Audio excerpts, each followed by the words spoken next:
ലേഖന വിവാദത്തിന് ശേഷം തരൂരുമായി ബന്ധപ്പെട്ട രാഷ്ട്രീയ ചിത്രം തന്നെ മാറിയിരിക്കുകയാണ് കോൺഗ്രസിൽ.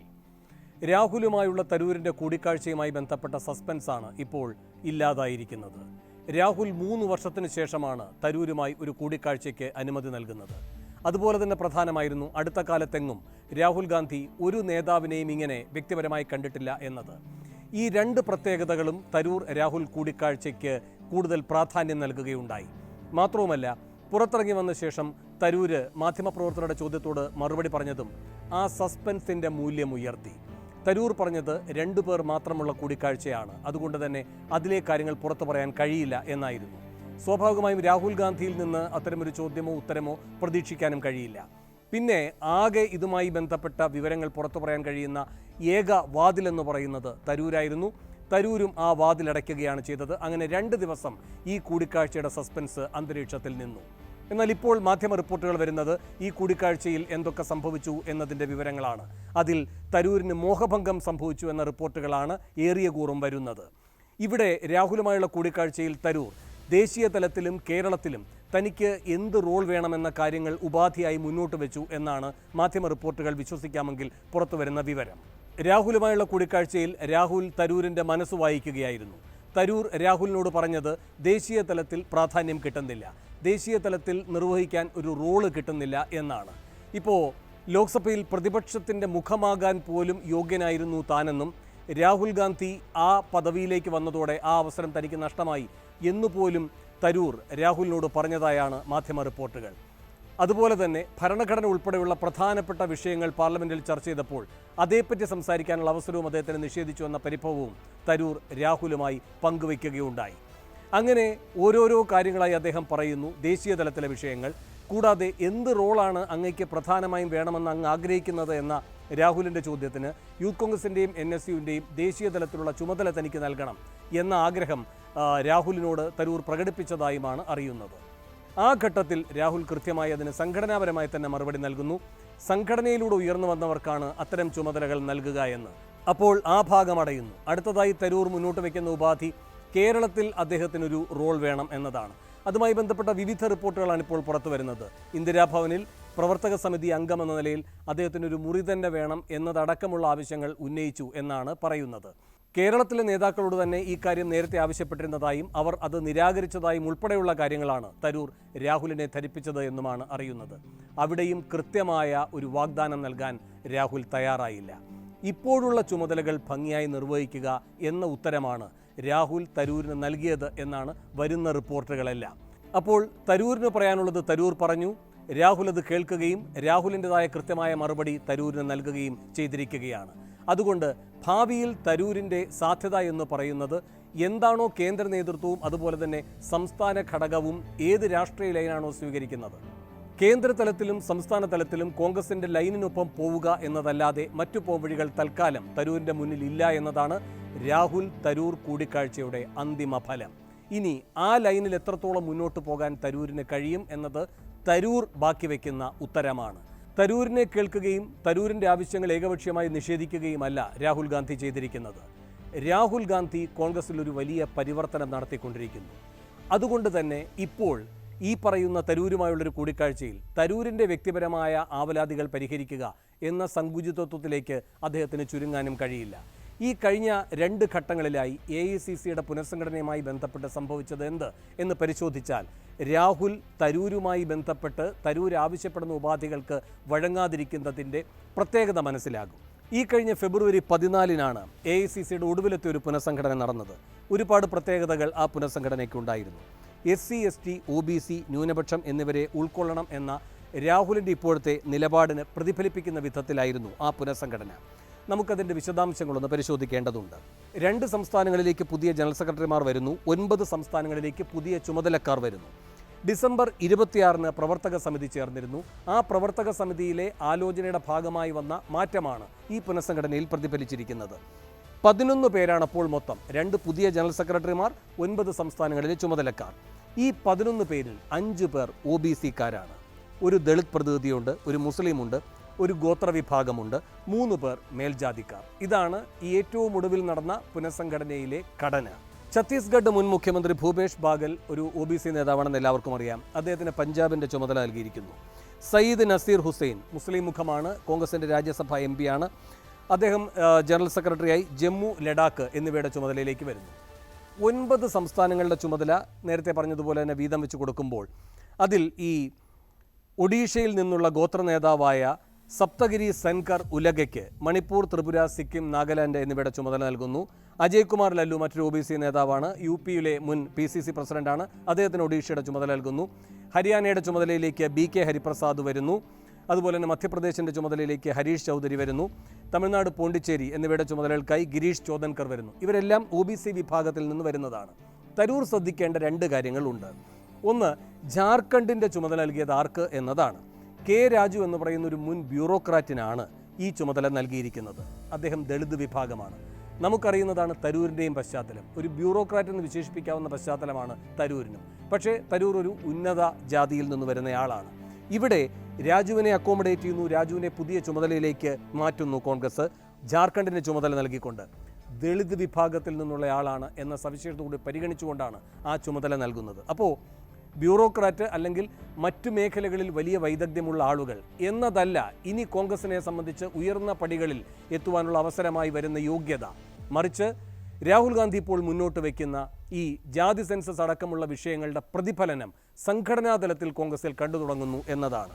ആ രൂപത്തിൽ മാറുകയാണ് കോൺഗ്രസിൻ്റെ ദേശീയ ഘടന. ഒരു കാര്യം കൂടി സംഭവിക്കുകയുണ്ടായി. ഇതിപ്പോൾ 14-ാം തീയതിയിലെ ഈ പറയുന്ന AICC പുനഃസംഘടനയായിരുന്നെങ്കിൽ അതിനേതാനും ദിവസങ്ങൾക്ക് മുൻപ് 2 PCC അധ്യക്ഷന്മാരെ ഖാർഗെ വയ്ക്കുകയുണ്ടായി. ആ 2 അധ്യക്ഷന്മാരുടെയും പശ്ചാത്തലവും കൂടെ നാം ഈ ഘട്ടത്തിൽ പരിഗണിക്കേണ്ടതാണ്. ഒഡീഷയുടെ PCC അധ്യക്ഷനായിട്ട് ദളിത് നേതാവും മുൻ കേന്ദ്രമന്ത്രിയുമായ ഭക്തചരൺ ദാസിനെയാണ് നിയോഗിക്കുന്നത്. മുൻ കേന്ദ്രമന്ത്രി തരൂര് മുൻ കേന്ദ്രമന്ത്രിയായിരുന്നു. ഇപ്പോൾ വലിയ വലിയ ചുമതലകൾ വേണമെന്ന് അദ്ദേഹം ആവശ്യപ്പെടുകയും ചെയ്യുന്നുണ്ട്. തരൂരിനെ ഒഴിവാക്കുകയല്ല ചെയ്യുന്നത്. ഈ തരൂരടക്കമുള്ള വിരാജിച്ച ഘട്ടങ്ങളിലെല്ലാം ഒഴിവാക്കപ്പെട്ടവർക്കുള്ള പുതിയ വാതിലുകൾ തുറക്കുകയാണ് കോൺഗ്രസ്. അതുകൊണ്ടാണ് ഒരു മുൻ ബ്യൂറോക്രാറ്റ് എന്ന് പറയുന്നയാളിന് ഒരു പുതിയ ചുമതല കിട്ടുന്നു, ഒരു മുൻ കേന്ദ്രമന്ത്രിക്ക് ഒരു പുതിയ ചുമതല കിട്ടുന്നു. അതുപോലെ തന്നെയാണ് മഹാരാഷ്ട്രയിലെ PCC അധ്യക്ഷ സ്ഥാനവും. മുൻ MLA ആയിട്ടുള്ള ഹർഷവർദ്ധൻ സബ്കലാണ് അവിടെ ഇപ്പോൾ പുതിയ PCC അധ്യക്ഷനായി വന്നിരിക്കുന്നത്. അദ്ദേഹം OBC വിഭാഗത്തിൽ നിന്ന് വരുന്ന നേതാവാണ് എന്നതാണ് പ്രത്യേകത. അതിനപ്പുറത്തേക്ക് വലിയൊരു ക്രൗഡ് പുള്ളറല്ല, അതുപോലെ തന്നെ വലിയ തലപ്പൊക്കമുള്ള നേതാവല്ല, സംഘടനാ കരുത്തു കാണിച്ച ഒരു പശ്ചാത്തലമുള്ളയാളല്ല, അവിടുത്തെ അധികാര സമവാക്യങ്ങളിലെ അവിഭാജ്യ ഘടകമല്ല. അതുകൊണ്ട് തന്നെ പലരും മോഹിച്ച ഈ പദവിയിലേക്ക് സബ്കൽ വന്നത് പല നേതാക്കളെയും ഞെട്ടിപ്പിക്കുകയുണ്ടായി. ഇനി സബ്കൽ പ്രവർത്തിച്ച് തെളിയിച്ച് കാണിക്കട്ടെ എന്നാണ് അവിടെ മോഹഭംഗം വന്ന മറ്റു നേതാക്കന്മാർ ഇടഞ്ഞ സ്വരത്തിൽ ഇപ്പോൾ പറഞ്ഞുകൊണ്ടിരിക്കുന്നത്. പക്ഷേ കേന്ദ്ര നേതൃത്വം ഒരു വലിയ മാറ്റത്തിലേക്ക് പോവുകയാണ്. ആ മാറ്റത്തിൻ്റെ ഭാഗമായി അതത് സംസ്ഥാന ഘടകങ്ങൾ ആ സന്ദേശത്തെ ഉൾക്കൊള്ളണം എന്ന കൃത്യമായ നിലപാട് രാഹുൽ വ്യക്തമാക്കിയിരിക്കുകയാണ്, ഖാർഗെ വ്യക്തമാക്കിയിരിക്കുകയാണ്. അതുകൊണ്ട് ഇടഞ്ഞു നിൽക്കുന്നവരായാലും മോഹഭംഗം വന്നവരായാലും ഈ പുതിയ ഘടനാപരമായ മാറ്റത്തെ ഉൾക്കൊള്ളുക എന്ന വിശാലതയിലേക്ക് നിർബന്ധമായും ഇനി പോകേണ്ടി വരും. ഇനി ഇത് വെറും വായ്ത്താരിയല്ല, കാര്യങ്ങൾ പ്രയോഗിച്ചു തുടങ്ങുന്നതിൻ്റെ ഭാഗമാണ് എന്ന് തന്നെയാണ് ഇത്തരം നടപടികളിലൂടെ രാഹുലും ഖാർഗെയും വ്യക്തമാക്കിക്കൊണ്ടിരിക്കുന്നത്. കഴിഞ്ഞ ഏതാനും ദിവസങ്ങൾക്ക് മുൻപാണ് ദളിത് ഇൻഫ്ലുവൻസേഴ്സിൻ്റെയും അതുപോലെ തന്നെ ദളിത് ബുദ്ധിജീവികളുടെയും ഒക്കെ ഒരു പരിപാടിയിൽ പങ്കെടുത്തുകൊണ്ട് രാഹുൽ ഗാന്ധി നടത്തിയ പ്രസംഗം. അതിൽ അദ്ദേഹം പറയുകയാണ്, വളരെ സ്വയം വിമർശനപരമായാണ് രാഹുൽ സംസാരിച്ചത് ആ പരിപാടിയിൽ. പതിറ്റാണ്ടുകളായി കോൺഗ്രസ് ഈ പിന്നാക്ക, പട്ടികജാതി, ന്യൂനപക്ഷ വിഭാഗങ്ങൾ കോൺഗ്രസിൽ അർപ്പിച്ചിരിക്കുന്ന വിശ്വാസത്തിന് പ്രതിഫലമായി ഒന്നും നൽകിയിട്ടില്ല, അല്ലെങ്കിൽ അവർ ഇങ്ങോട്ടേക്ക് അർപ്പിച്ചിരിക്കുന്ന വിശ്വാസത്തിനോട് നീതി പുലർത്തിയിട്ടില്ല എന്ന് അദ്ദേഹം പറയുന്നു. എന്ന് മാത്രവുമല്ല, ആ നിർണായക പ്രസംഗത്തിൽ രാഹുൽ ഗാന്ധി ഇന്ദിരാഗാന്ധിയെയും ഉദ്ധരിക്കുന്നുണ്ട്. ഇന്ദിരാഗാന്ധി പ്രധാനമന്ത്രിയായി പാർട്ടി അധ്യക്ഷയായിരുന്ന കാലത്തും ഈ അനീതി ഉണ്ടായിരുന്നു എന്ന് തന്നെയാണ് അദ്ദേഹം സ്വയം വിമർശനപരമായി ആ ചടങ്ങിൽ സംസാരിച്ചത്. എന്ന് മാത്രമല്ല, അത് അംഗീകരിക്കാൻ ഒരു മടിയുമില്ല എന്നും ആ വേദിയിൽ രാഹുൽ പറയുകയുണ്ടായി. രാഹുലിൻ്റെ ആ പ്രധാനപ്പെട്ടൊരു വാചകമുണ്ട് ആ ചടങ്ങിൽ, അത് ദേശീയ മാധ്യമങ്ങൾ റിപ്പോർട്ട് ചെയ്തിട്ടുള്ളതാണ്. ആ വാചകം ഇതാണ്: the party will have to bring in an internal revolution. അപ്പോൾ അതൊരു വലിയ വിപ്ലവത്തിൻ്റെ തുടക്കമാണ്. ആ വിപ്ലവം എന്താണ് എന്നാണ് പ്രാന്തവൽക്കരിക്കപ്പെട്ട മുഖങ്ങൾ മുഖ്യധാരയിലേക്ക് വരിക വഴി രാഹുൽ ഇപ്പോൾ കാട്ടിക്കൊടുക്കുന്നത്. അത് തരൂരും കണ്ടേ മതിയാകൂ. എന്നു മാത്രവുമല്ല, ഈ ഫെബ്രുവരി 14 പോലെ തന്നെ ഒരു ഘട്ടത്തിൽ പ്രധാനമായ ഒരു പുനഃസംഘടന കൂടെ നടന്നിരുന്നു. അത് കഴിഞ്ഞ ഓഗസ്റ്റിലായിരുന്നു. 75 പുതിയ സെക്രട്ടറിമാരും ജോയിന്റ് സെക്രട്ടറിമാരും ചുമതലയേറ്റതിലാണ് ഈ 60% പിന്നാക്ക വിഭാഗങ്ങളുടെ, പട്ടിക വിഭാഗങ്ങളുടെ, ന്യൂനപക്ഷ വിഭാഗങ്ങളുടെ എല്ലാം പ്രാതിനിധ്യം ഉറപ്പാക്കാൻ കഴിഞ്ഞിരിക്കുന്നത്. അതുകൊണ്ട് വലിയൊരു ചുവടുമാറ്റത്തിലേക്കാണ് കോൺഗ്രസ് പോകുന്നത്. രാഹുൽ ആ ഘട്ടത്തിൽ പറഞ്ഞ വാചകവും പ്രധാനമാണ്. The party needs to undergo a revamp to reflect its ideology. കോൺഗ്രസുമായി ബന്ധപ്പെട്ടൊരു ഐഡിയോളജിയുടെ ദൃഢതയെപ്പറ്റി ഏതെങ്കിലും ഒരു നേതാവ് സംസാരിക്കുന്നത് അടുത്ത കാലത്തെങ്ങും നാം കണ്ടിട്ടില്ല. എന്നു മാത്രവുമല്ല, പ്രത്യയശാസ്ത്ര ദൃഢതയുള്ളൊരു പ്രസ്ഥാനമായി കോൺഗ്രസിനെ ആരും പരിഗണിച്ചിട്ടുമില്ല. അവിടെയാണ് ഇങ്ങനെ ഒരു ഐഡിയോളജി ഉണ്ട് എന്നും ആ ഐഡിയോളജിയുടെ ഭാഗമായിട്ടുള്ള ഒരു റീവാമ്പിങ്ങിലേക്ക് ഈ പാർട്ടി സംഘടന പോവുകയാണ് എന്നും രാഹുൽ ശക്തമായ സ്വരത്തിൽ പറയുന്നത്. രാഹുൽ ഈ അടുത്ത കാലത്തെല്ലാം നടത്തുന്ന പ്രതികരണങ്ങളിൽ എപ്പോഴും അദ്ദേഹം ഊന്നുന്നത് ഭരണഘടനയുമായി ബന്ധപ്പെട്ട കാര്യങ്ങളാണ്. അതുപോലെ തന്നെയാണ് ഈ ജാതി സംവരണവുമായി ബന്ധപ്പെട്ട കാര്യവും. അപ്പോൾ ഈ പാർട്ടി നേതൃത്വം മനസ്സിലാക്കുകയാണ്, ഇങ്ങനെ പറഞ്ഞു നടന്നാൽ മാത്രം പോരാ, ഇതാദ്യം പ്രവൃത്തി പഥത്തിൽ എത്തിക്കേണ്ടതുണ്ട്. എന്തായാലും വലിയ ഭരണതലങ്ങളിലൊന്നുമുള്ളൊരു പാർട്ടിയായിട്ടല്ല ഇപ്പോൾ കോൺഗ്രസ് നിൽക്കുന്നത്. അപ്പോൾ അത് ആദ്യം പ്രവർത്തിച്ച് കാണിക്കാൻ കഴിയുന്നത് സംഘടനാ സംവിധാനത്തിൽ തന്നെയാണ്. അതിലേറ്റവും കാര്യക്ഷമമായി അങ്ങനെ പ്രവർത്തിച്ചു തുടങ്ങിയിരിക്കുന്നു എന്നതിൻ്റെ ഉദാഹരണങ്ങളാണ് ഈ ഘട്ടം ഘട്ടമായി സംഭവിച്ചുകൊണ്ടിരിക്കുന്ന AICC പുനഃസംഘടന, അതുപോലെ തന്നെ പുതിയ PCC അധ്യക്ഷന്മാരെ തിരഞ്ഞെടുക്കുന്നതിൽ കാണിക്കുന്ന പ്രാതിനിധ്യത്തിൻ്റെ പ്രത്യേകത. തരൂരിൻ്റെ ഒരു വലിയ പരാതിയായി പറയുന്ന അദ്ദേഹത്തിന് റോളില്ല എന്നാണല്ലോ. ഗാന്ധി കുടുംബത്തിന് മാത്രം അവകാശപ്പെട്ടതാണ് എല്ലാ റോളുകളും എന്ന ഒരു ദുസ്സൂചനയും എപ്പോഴും കോൺഗ്രസിൽ ഈ പറയുന്ന നേതൃത്വം നേരിട്ടിട്ടുണ്ട്. എന്നാൽ പ്രിയങ്ക ഗാന്ധിയുമായി ബന്ധപ്പെട്ട മാത്രം ഉദാഹരണം വെച്ചുകൊണ്ട് അതിനെ നമുക്ക് തള്ളിക്കളയാവുന്നതാണ്. പ്രിയങ്ക തന്നെ ഈ വയനാട്ടിൽ മത്സരാർത്ഥിയായി വന്ന ഘട്ടത്തിൽ പറഞ്ഞൊരു കാര്യമുണ്ട്. 1989 മുതൽ അവർ വിവിധ ഘട്ടങ്ങളിൽ തിരഞ്ഞെടുപ്പ് പ്രചാരണ പരിപാടികളിൽ സജീവമായിട്ടുണ്ട് എന്ന്. അങ്ങനെ ദീർഘകാലം രാജീവ് ഗാന്ധിയുടെ കാര്യത്തിലായാലും സോണിയാഗാന്ധിയുടെ കാര്യത്തിലായാലും രാഹുൽ ഗാന്ധിയുടെ കാര്യത്തിലായാലും എല്ലാം പ്രചാരണത്തിൻ്റെ ചുമതലയോടെ അവർ മത്സരിക്കുന്ന മണ്ഡലങ്ങളിൽ സജീവമായി നിൽക്കുകയായിരുന്നു പ്രിയങ്ക ഗാന്ധി. എല്ലാവർക്കും അറിയുന്ന കാര്യമാണത്. അതിനുശേഷം പിന്നീട് അവർക്ക് ഈ സംഘടനാ തലത്തിൽ ഈ AICC ജനറൽ സെക്രട്ടറി എന്ന പദവി വരുന്നു. UPയുടെ ചുമതല കിട്ടുന്നു. പക്ഷേ പ്രിയങ്കയ്ക്ക് അങ്ങനെ ശോഭിക്കാൻ കഴിഞ്ഞില്ല. UPയിൽ കോൺഗ്രസിൻ്റെ ഒരു തിരിച്ചുവരവ് അവിടെ സാധ്യമാക്കാനും കഴിഞ്ഞില്ല. നിലവിൽ എന്താണ് പ്രിയങ്ക ഗാന്ധിയുടെ സ്റ്റേറ്റസ്? നിലവിൽ പ്രത്യേകിച്ച് ഒരു ചുമതലകളുമില്ലാത്ത AICC ജനറൽ സെക്രട്ടറി മാത്രമാണ് പ്രിയങ്ക ഗാന്ധി. ഗാന്ധി കുടുംബത്തിൽ നിന്നുള്ള ആളായതുകൊണ്ട് പ്രത്യേകിച്ച് റോളൊന്നുമില്ലെങ്കിലും വലിയ പ്രാമാണികതയോടെ നിൽക്കാൻ കഴിയുമെന്നാണല്ലോ പറയുന്നത്. അങ്ങനെയല്ല. വലിയ പ്രാമാണികതയോടെ പ്രവർത്തിക്കാൻ കഴിയണമെങ്കിൽ ചുമതല വേണ്ടത് ഏറ്റവും അത്യാവശ്യമാവുക ഗാന്ധി കുടുംബത്തിൽ നിന്നുള്ളവർക്ക് തന്നെയായിരിക്കും. അപ്പോൾ അവിടെയാണ് പ്രത്യേകിച്ച് ഒരു ചുമതലകളുമില്ലാതെ പ്രിയങ്ക ഗാന്ധി നിൽക്കുന്നത്. അതുകൊണ്ട് തന്നെ പ്രിയങ്ക പ്രഭാവം എന്ന് പറയുന്നത് നാം ഇപ്പോൾ എവിടെയും കാണുന്നുമില്ല. അതുകൊണ്ട് തരൂർ അങ്ങനെയും മനസ്സിലാക്കേണ്ടതുണ്ട്. പ്രിയങ്കയുമായി താരതമ്യം ചെയ്താൽ തരൂരിനാണ് കൂടുതൽ പദവികളുള്ളത് എന്ന്. ഇപ്പോൾ 2009 തരൂർ കോൺഗ്രസിൽ അംഗമാകുന്നത്. തൊട്ടു പിന്നാലെ തന്നെ ലോക്സഭാ തെരഞ്ഞെടുപ്പിൽ അദ്ദേഹത്തെ നിർത്തുകയും അദ്ദേഹം വിജയിക്കുകയും ചെയ്യുകയാണ്. പിന്നെ ഈ പറയുന്ന തുടർച്ചയായ 4 വിജയങ്ങളാണ് അദ്ദേഹത്തിന് ഉണ്ടാകുന്നത്. ആദ്യ വിജയങ്ങൾ വരുമ്പോൾ അദ്ദേഹത്തെ പെട്ടെന്ന് തന്നെ കേന്ദ്ര മന്ത്രിസഭയിൽ ഉൾപ്പെടുത്തുകയാണ് ചെയ്യുന്നത്. അതുപോലെ തന്നെ പ്രധാനപ്പെട്ട സ്റ്റാൻഡിംഗ് കമ്മിറ്റികളുടെ ചെയർമാൻ പദവികളിലും ഈ പറയുന്ന തരൂർ വിരാജിക്കുകയുണ്ടായി. ഇപ്പോൾ പോലും തരൂർ ഇരിക്കുന്ന ഒരു പദവി എന്ന് പറയുന്നത് വിദേശകാര്യവുമായി ബന്ധപ്പെട്ട പാർലമെന്ററി കാര്യ സ്റ്റാൻഡിംഗ് സമിതിയുടെ ചെയർമാൻ എന്ന പദവിയിലാണ്. അതുകൂടാതെ ഈ പ്രൊഫഷണൽ കോൺഗ്രസിൻ്റെ അധ്യക്ഷ സ്ഥാനത്ത് അദ്ദേഹം ഉണ്ടായിരുന്നു. പിന്നീട് അദ്ദേഹത്തെ മാറ്റുകയുണ്ടായി. അദ്ദേഹം 2022 ഖാർഗെയെ വെല്ലുവിളിച്ചുകൊണ്ട് അധ്യക്ഷ സ്ഥാനത്തേക്ക് മത്സരിക്കുകയുണ്ടായി.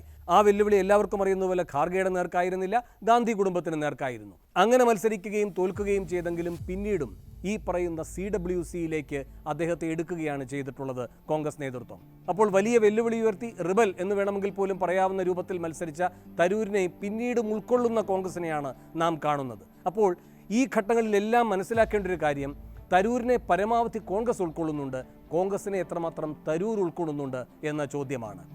ഈ മത്സരത്തിൻ്റെ ഘട്ടത്തിലാണ് KPCCയുടെ ആസ്ഥാനമായ ഇന്ദിരാഭവനിൽ ഈ തരൂർ എത്തുന്നത്. അന്ന് അവിടെ ഒരു നേതാക്കന്മാരും തരൂരിന് മുഖാമുഖം നിൽക്കാൻ വന്നില്ല. ഒരാളും അവിടെ ഉണ്ടായിരുന്നില്ല. ബോധപൂർവം അവരെല്ലാം വിട്ടു നിൽക്കുകയായിരുന്നു. സംഘടനാ കാര്യങ്ങളുടെ ചുമതലയുള്ള ജനറൽ സെക്രട്ടറി ആയിട്ടുള്ള TU രാധാകൃഷ്ണനെ മാത്രമാണ് അന്ന് അവിടെ ഇന്ദിരാഭവനിൽ കാണാൻ കഴിഞ്ഞത് തരൂരിന്. അന്ന് അതിനുശേഷം തരൂർ നടത്തിയ പ്രതികരണമൊക്കെ നമ്മുടെ മുന്നിലുള്ളതാണ്. ആ KPCC ആസ്ഥാനമായി ഇന്ദിരാഭവനിൽ CWC അംഗം എന്ന നിലയിൽ ഒരു പ്രത്യേക മുറി വേണം എന്നാണ് തരൂർ ഇപ്പോൾ ആവശ്യപ്പെട്ടിരിക്കുന്നത്. എങ്ങനെയാണ് ആ ഇന്ദിരാഭവൻ തരൂരിനെ സ്വീകരിച്ചത് എന്ന അനുഭവം അദ്ദേഹത്തിൻ്റെ മുന്നിലുണ്ട്. എങ്ങനെയാണ് ഇതെല്ലാം കഴിഞ്ഞിട്ടും കോൺഗ്രസ് അദ്ദേഹത്തെ ഉൾക്കൊണ്ടത് എന്ന അനുഭവം തരൂരിൻ്റെ മുന്നിലുണ്ട്. എന്നതിന് ശേഷവും ഒരു പുതിയ അധികാര കേന്ദ്രമെന്ന നിലയിൽ തന്നെ ഇന്ദിരാഭവനിൽ നിൽക്കണം എന്ന ശാഠ്യം തരൂർ എന്തുകൊണ്ട് മുന്നോട്ട് വയ്ക്കുന്നു?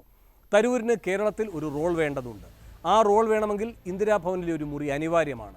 അപ്പോൾ ഇത്തരം ശാഠ്യങ്ങളിലേക്കാണ് തുടർച്ചയായി തരൂർ പോയിക്കൊണ്ടിരിക്കുന്നത്.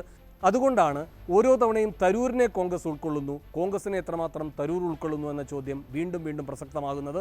പ്രത്യേകിച്ചും പുതിയ കാലഘട്ടത്തിൽ, അതായത് ഒരു വലിയ പരിവർത്തനത്തിലേക്ക് കോൺഗ്രസ് പോകുന്ന ഘട്ടത്തിൽ ആ പുതിയ കോൺഗ്രസിനെ തരൂർ എത്രമാത്രം ഉൾക്കൊള്ളുന്നു എന്ന വലിയ ചോദ്യവും ഉയരുകയാണ്. കാരണം തരൂരിനെ പറ്റി എപ്പോഴും പറയുന്നൊരു കാര്യമുണ്ട്, അദ്ദേഹം ഒരു എലീറ്റ് ഔട്ട്സൈഡറാണ് എന്ന്. ഇപ്പോൾ നാം മനസ്സിലാക്കേണ്ട ഒരു കാര്യം, ആ എലീറ്റ് ഔട്ട്സൈഡറെ പരമാവധി കോൺഗ്രസ് ഉൾക്കൊള്ളുകയുണ്ടായിട്ടുണ്ട്. പക്ഷേ ഒരു പൊളിറ്റിക്കൽ ഔട്ട്സൈഡർ എന്ന രൂപത്തിലേക്ക് വീണ്ടും വീണ്ടും കോൺഗ്രസിനെ വെല്ലുവിളിക്കുന്ന സമീപനം തരൂർ തുടരുകയാണ് എങ്കിൽ ആ പാർട്ടിക്ക് എത്രമാത്രം അദ്ദേഹത്തെ ഉൾക്കൊള്ളാൻ കഴിയും? ആ ഉൾക്കൊള്ളലിന് പരിമിതിയുണ്ട് എന്ന് തന്നെയാണ് തരൂറുമായുള്ള കൂടിക്കാഴ്ചയിൽ രാഹുൽ ഗാന്ധി വ്യക്തമാക്കിയിരിക്കുന്നത്. ആ പാഠം തരൂർ ഉൾക്കൊള്ളുമോ എന്നാണ് ഇനി അറിയേണ്ടത്.